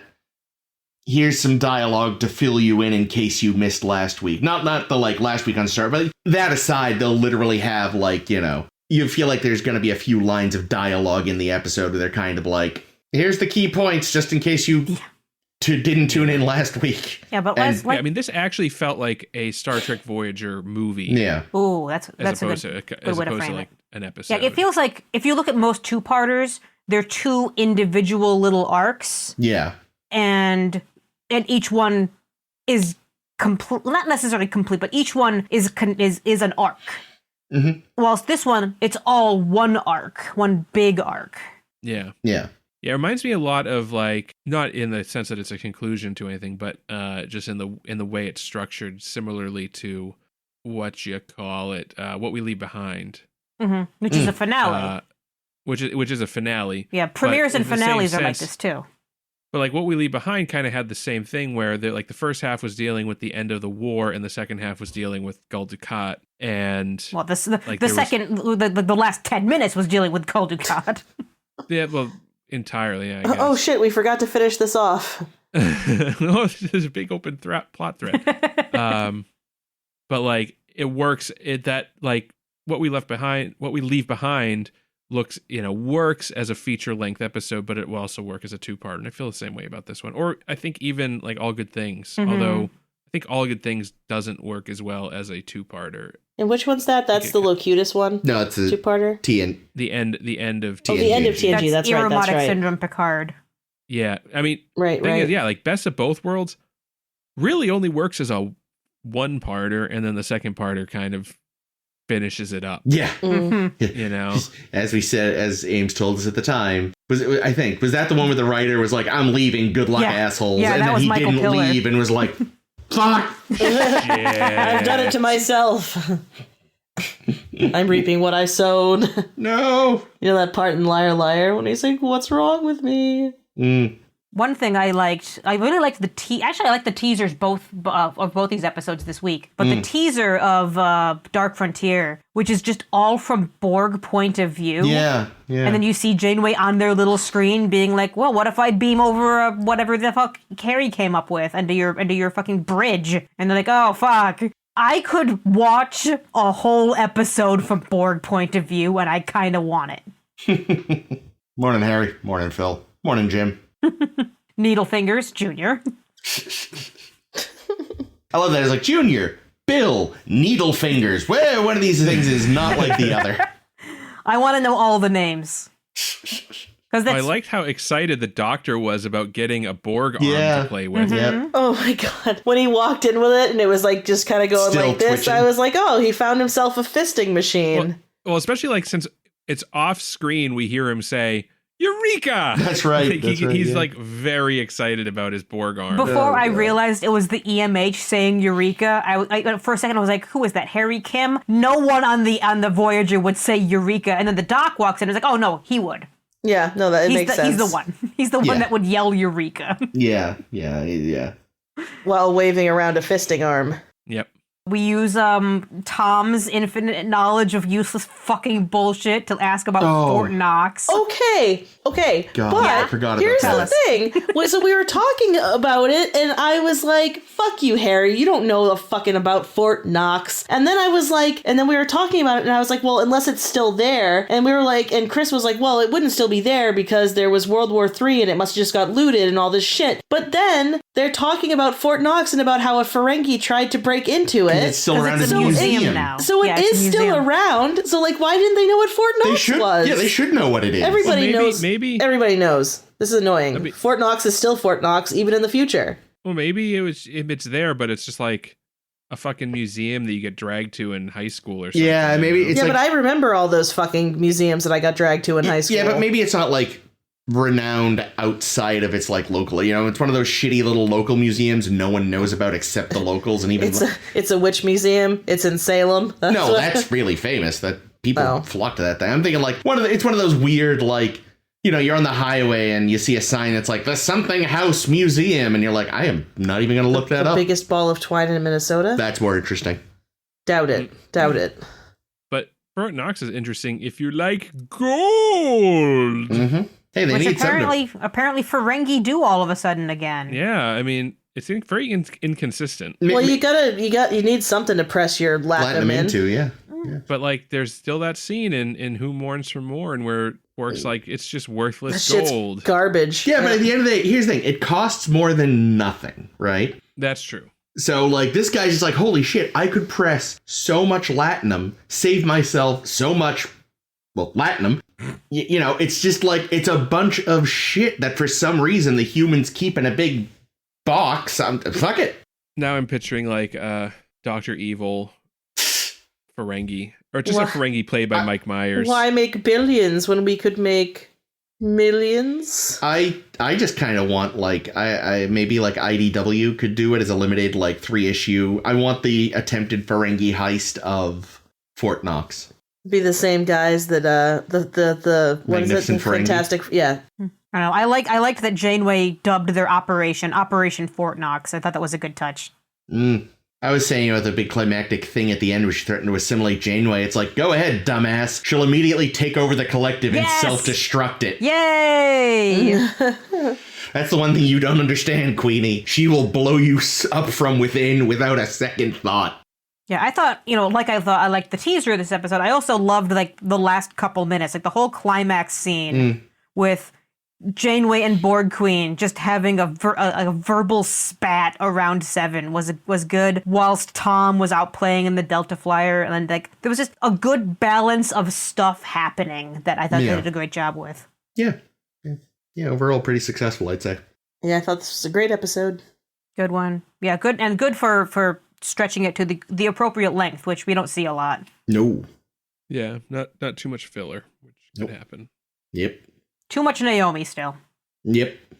Like, appropriate use of her every so often. I got really angry when she was there asking Seven lots of questions until you realize that she's not really there and it's Seven being brain hijacked. Yeah. But for the moment, I was like, oh, God, don't allow this child near you. Yeah, no. Oh, God, and one thing that I just thought was like a bad tonal choice was having little Annika being like, well, it hurt to be assimilated. It's like, this was a really serious scene. Could you have just had the child say assimilated properly? Maybe the actor couldn't. I doubt it. I think it was just bad writing. It still surprises me that the Borg even bother assimilating children. Like, what's the point? Grow them into new things. Yes. Yeah. Yeah, well, exactly. They turn them not useless, through technology. They need little drones to do in a way work. There's probably less like mental resistance, probably easier in some regards to brainwash. Gross. I don't like anything about this line of consideration. True. Well, the Borg are horrifying. Blank slate. Borg Queen had a great verbal irony line, which was, you sound like a mindless automaton. Yeah, I like that. It's like, wait a minute. The audience gets it. It's a good touch. Was it not meant to be ironic? I guess I thought maybe it was. No, it was. I thought maybe the Borg Queen was being sassy. She was. Oh. Was she being sassy then in that she way? immediately followed up with comply, which is like, now imagine the Borg had assimilated the alien from the previous episode. That would be fucking terrifying. Because now the Borg have the ability to trick people into thinking that the Borg are going to be wonderful. Oh, dear. Are those things assimilatable, do you think? Why not? Borg try to assimilate species 8472. They can do whatever They didn't succeed. Want. No, they're not as didn't. big as that thing, though. Yeah, they're like, we are going to need a lot of nanoprobes. Yeah, so there aren't enough nanoprobes in existence to hook up to this thing. It also, however it works, there could just be something about its neural whatevers that make it impossible to take over. Who knows? I just want to see what it would look like with a giant Borg, eye patch on or whatever. I also wonder, I don't know because I don't consider that thing a sentient creature or a sapient creature. I don't think Borg can assimilate, like, pets or animals. Oh, God, I hope not. They probably just choose not to assimilate cats because that would just bring so much chaos to the collective. No one would care to do anything. It's like, fuck it. We're doing a lie in the sun. They're lying in the sun. They try to get to the highest part of the cube. Borg Queen is sending everybody instructions. No one follows them. There's a string theory joke in there somewhere. I just don't know what it is. Yeah. No, I don't know anything about string theory. Just because of cats and string. Oh, that kind of joke. Oh, God. Do y'all have anything else to say about Dark Frontier? Not really. Just No. that I liked it a lot. Yeah, that's pretty good. Holies. A lot of good episodes so far this season, I feel Oh, this like. season's great. There's Yeah, it's so been- many good ones this season. It's been pretty solid. Yeah, I Yeah, and agree we're for still sure. only halfway through. Mm. I have no segue. This is the segue now. Let's do our blogtivity. Yay. We did it. We found the segue. No. Well, so I guess the segue kind of is that it was a Borg-related episode that sparked this idea for me. Why? Okay, explain your idea, because I have a feeling I'm misinterpreting your idea, Chris. So explain what you think today's blogtivity is, and I'll tell you if I've prepared accordingly or not. Basically, ages back when we were discussing Drone, you mentioned that the actor that played one was a big old Star Trek fan, and you said it was probably really exciting for him to get to play a Borg.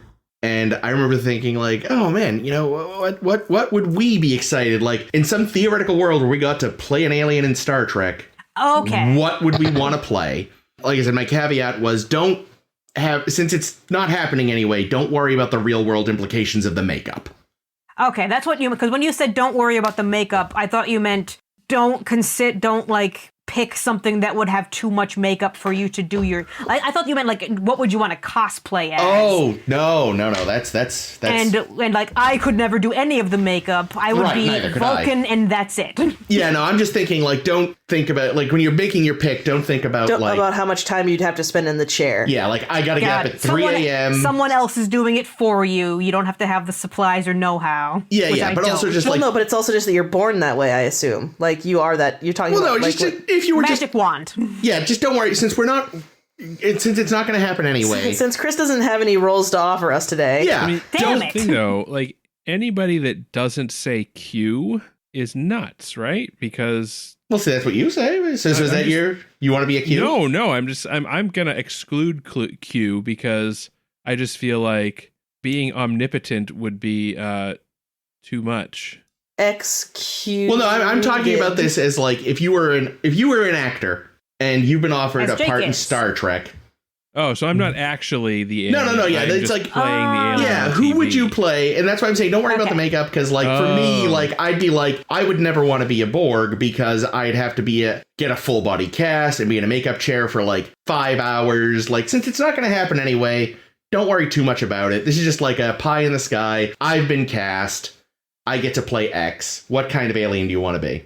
So hang on, because the makeup is a big contributing factor. Are you saying what would you like suffer through the makeup for, or what if you were considering the makeup happened magically and you didn't have to get like the straws up your nose and plaster faced for? Yeah, think of it that way. Somehow makeup technology advanced to like Tom Cruise Mission Impossible levels. They push a button, the mask comes out, it goes on perfectly in 3 minutes. It's in the holodeck. Yeah. Something Okay. like Holodeck that. can just make you look like whatever. Actually, Yeah. that doesn't change my response at all, because I think in either scenario, my answer is Borg Queen. Because holy shit, that's just the sexiest fucking outfit you get to play. And it also doesn't look hard, because I can't act. I am not an actor. I wouldn't be any of the species that require you to do any fucking acting. Can I tell people what to do? Yeah, I can do that. While There's a reason you're our producer. But also, I actually think, as someone who, like, I'm not claustrophobic, I probably wouldn't mind, or at least I would be interested by the experience of the makeup until probably 20 minutes into having plaster all over your face. Would probably get tiring real quick. But as someone who hasn't never had to do that, I find it really fascinating and would be cool doing it for like a one-time thing. Fair. See, I don't think I'm claustrophobic, but I bet if anything was going to kick it off in me, it would be having my head encased in plaster with straws in my nose so I could breathe.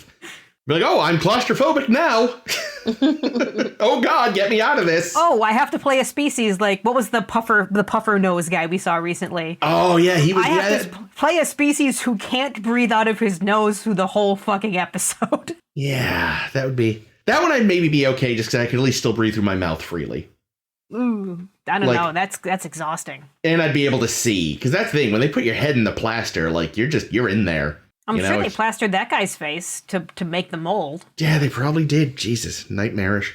All right, so you're pretending none of that is happening anyway, though. I mean, if you want to, because for me, my answer wouldn't even involve any of that anyway. So, like, mine actually is some of the least makeup you would need, and I would go with Romulan. Yay! Because I love the Romulans because they are so bad at everything they do. Mm-hmm. Like, I would specifically want to play... They're so conniving. Yeah, you'd be a good conniver, Chris. Yeah, I want to play a Romulan who has a needlessly elaborate plan that takes so little effort for the heroes to fuck up. You know, I just want to be that Tal Shiar guy who got too big for his britches, and it's like, wheels within wheels, and it's like... You know how easy it is to disrupt wheels within wheels? Boop. Well done, fucko. Did you watch this year's Star Trek Day festivities? No, I didn't. I completely forgot about that. Yeah, I watched I think there was a video of them after the fact I ended up watching, and they actually did take somebody out of the crowd and say, we're going to put makeup on you. And I think they picked somebody who was already in like a Romulan outfit and said, we're going to give you the Romulan face too because you're here. Nice. And they brought her backstage and Romulaned her face, and it did take... Like, I want to say 45 minutes, but they did a nice forehead V, a little bit of makeup. Wow. I was going to say 45 minutes. Did they not do the V? They did the V. No, they did the V. Wow. Yeah, but I wonder if, like, I'm sure it wasn't the same level of quality that they would do on the show where they'd actually, like, take a cast. And... Well, no, but still, I bet it's... I bet it was still surprising, you know. Yeah, that's the other thing. I would like to not have the V. I'm a bit of a Romulan purist. No V. How will we tell you apart from the Vulcans? Exactly. You're not supposed to. Oh, yeah. You can tell them apart from the Vulcans by all the scheming. Yes. And theoretically, the smiling, I guess. Nope. That's still... You're a Vulcan? Yeah, that's still, like, guys, he looks... What? To be fair, that guy seemed to have been, like, digging and wandering the desert for a long time, so maybe he's just kind of lost his mind. Yeah. So what about you guys? Yeah, I mean, I've been thinking about it, and... Still cute. Yay! Yeah, well, so here's the thing. I'm trying to think of it. I guess I'm going at it from like who would be fun to portray. That's kind of what I was doing with my Romulan acting perspective. Mm-hmm. And I would say, like, initially my thought was, Vulcans, because they're, they.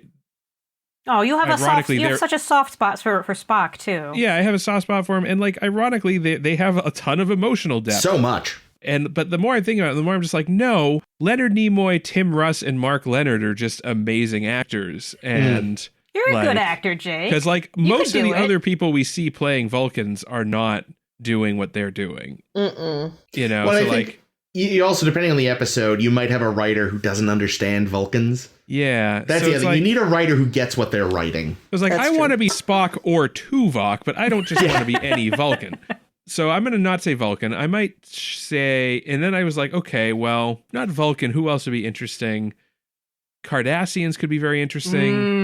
You know, you wouldn't be able to get me off of you though, Jake. Yeah, because again, like, but then again, I'm just like, no, Mark Alamo and Casey Biggs and Andy Robinson, like they're just fantastic actors, and I want to play Garrick or Gul Dukat, you know.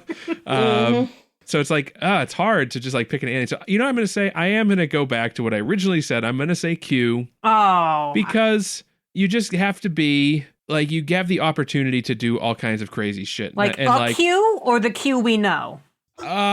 Yes.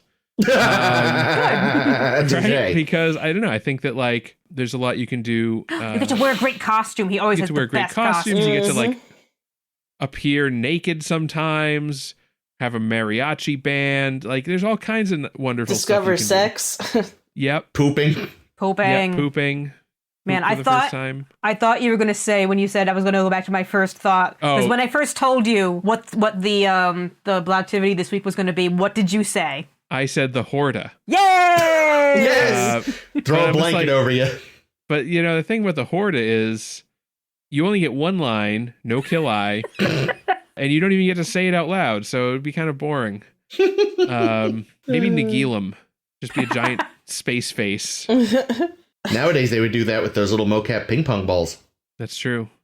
I was just thinking of, remember, like, Remember having to sit through Nick Jr. as a kid because Nickelodeon over the summer would still play baby stuff? Yep. Remember Face? Oh, yeah, I hated him. But now it's Nagilum going burr, Oh, burr, I think you just burr. like awoken a memory of something in my brain. Face. I remember Face. Yeah, Face Welcome sucked. to Nick Jr. Burr, burr, burr. I Do you much remember the preferred popsicle stick that I was talks? just gonna say, Love Stick, Stick Stickly, Stickly. P.O. Box 963, New York City, New York State, 10108. I can still Yeah. write to that motherfucker. Do I remember him? I still know his goddamn address. I was about to say, I much preferred Stickly to Face. Face Remember sucked. there was also Holly B. Wood? That one I do not remember. Holly I don't B. remember Wood that was like a lady Stickly, but she was like a more shapely popsicle stick that you would eat a hoodsie cup with. Oh, you know? yeah. Of course it was. Wow. Of course it was sexist, Pointless. yes. An gendered. hourglass-shaped popsicle stick. Jesus Christ. I don't hate remember everything. her whole theme song, but I know that it was like, it's Holly B. Wood, something, something, and her hair looks good. Like, that's all I got. Jesus. I'd want to be a Gorn Yay! because time in the chair is minimal, and you're certainly never going to fucking forget me. All right, TOS, Gorn. That's specifically TOS, Gorn. Right, Yeah, right. you because- just have to lumber around and move slowly and not hit people. Yeah, acting was not a problem. Wow. I just think of that first Gorn, and I think, what a great actor. Whoever the fuck that guy was.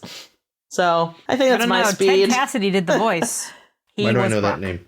Oh, thank you. Oh, Wow. well, damn. He's just got an amazing voice. I can't be expected to No. try to live up to that. So Borg Queen, Romulan, Q, TOS Gorn. Yep. Good group. Final We're a answer. good group. Or a Bajoran, because I know we're not supposed to think about the time in the chair, but that's wicked fast. Just a little blop, a little shading, done. Nice nose, you're good. You'd make a good space terrorist. I would. So I would. Thank you. here's something I thought I didn't mention it when we were talking about the episode, so I'll mention it now since Borg Queen is still kind of being discussed. Yeah. So the first Borg Queen we see is killed Mm-hmm. on the Enterprise E. This is a different Borg Queen. Yes. Were they the same species? I don't think we're meant to know. Okay. We 'Cause know then that we see- we know that this one is species 125 because she tells us. Yeah. Mhm. We don't know what the other one was, I don't think. And I always then assumed the other one was human. But She that's kinda- a stupid assumption was- because the Borgs are always just bipedal humanoids. well, my Yeah, assumption and was humans look that like she was anything. human because she was somebody that was assimilated from the Enterprise crew. That's right, you did bring that up. Oh, and, yeah. and I really But- like that theory. That was a good theory. But I don't know. Yeah, I think it would have been great. I think I said this when we talked about that show, that it would have been great if the first woman that we see crawls up after Yeah. her friend, and she's Had like been. Jim or whatever she says, and then if that had been Alice Krieg, and that would have been cool. But they Yeah. didn't do that. So yeah, before we wrap, any Caitlin had a backup. Either you have a backup you would like to throw out there? I mean, I think my backup is Cardassians just because I love them so much, but There. Cardassians, so that I can fuck other Cardassians. Jake? I got nothing. That's really why I went with a Bajoran, by the way, because that does set me up with a good shot with Ducat. Ugh. wow. Ames, would you like to reconsider your not ascend? I don't want to play a Bajoran though. They're kind of bitchy, Yeah, and I don't want to. I don't know. Like again, I'm just thinking of Bajorans that I like. You know, Ro Laren and Yeah, but this Kira isn't are them. This is amazing. a Bajoran, I know. That's the and thing. most of them I think are jerks. you could be old man yells at cloud guy. Yeah, that's the thing. I remember when I was first thinking about it, I was like, maybe Andori, and it's like, no, I really just like Shran. and that other one. Yeah. I think when it comes to, again, Romulans, like, there's an idea of a Romulan. Like, there are some, like, everyone loves It's a Fake guy, but there really isn't an iconic Romulan that I Sela. think. Yeah, I was gonna say that Sela. one, Sela. Yeah, Yeah, but. Tomalak, I would argue. and the first one that It's we pretty meet iconic. in TOS. Well, I guess, but they're Mark not Leonard. like, not in Mark this, Leonard, not as recurring as, like, Garrick or Shran or whatever. Yeah. Oh, I also had another thought going back to earlier. We were talking about what everybody's fantasy was from Bliss. Oh, not our fantasies, but their fantasies. And I finally figured out what Harry Kim's fantasy is. Oh, no. It's exactly the same as what Neelix sees, where he goes Oh. up to a group. Except instead of everybody shaking his hand, they just pin an extra pip on his collar. There we go. And that's all that happens. Yep. No, Each one gives him a pip. No, just he just gets one of the hollow, like the black pips. He's just becoming like the next level up. Yeah, not even a full lieutenant, Lieutenant JG, but it's something. Yeah. The poor thing. Mm. Oh, well, we're going to see lots of Harry next week, I believe. Oh, God, we are. Yeah, so join us next week. We're going to be talking more Voyager next week. Woo! Episodes are going to be The Disease and Course Oblivion. So definitely stick around for that. It's going to be a really good week. That is a TOS-ass title. Course Oblivion. Oh, yeah, it is a little bit like... Oh my God. Does it have the semicolon and exclamation point? No exclamation point, but yes, semicolon. Okay, they have to. I just realized that I didn't say what episode this was. What episode is this? Oh, Dark Frontier. No. Our number. 285? 287? 287? I don't know. Well, we have to fucking start over. Whoa! Just kidding. 287. Well, I remember that when I saved my file. Perfect. Cool. Do all of that. We'll see y'all next week. Check out all our other podcasts. We're up on SoundCloud and all the other different podcast locations. We're on Facebook and Twitter. Yell at us over there. Tell me how wrong I was in my Prime Directive post that apparently people really, really like on Tumblr somehow. Yay! Yay! Well, they like and hate it, apparently. Some people love it, and some people are like, yeah, Prime Directive is this thing that I think it is. Look, we're getting, what's the word? Interaction, so that's great. Yeah, no, I think it's good. I think it's interesting to see how many Star Trek fans really don't seem to understand what the Prime Directive is. Well, let's be honest, the show doesn't seem to always have a clear idea, so that's fair. Also true. There's mixed messages. So many. Yeah, so definitely check us out there. Yeah, if you want to yell at me about that, do it. I don't give a shit. This has been Ames. This has been Caitlin. This has been Ames. Oh, fuck. Oh, God damn it. And it's always Chris.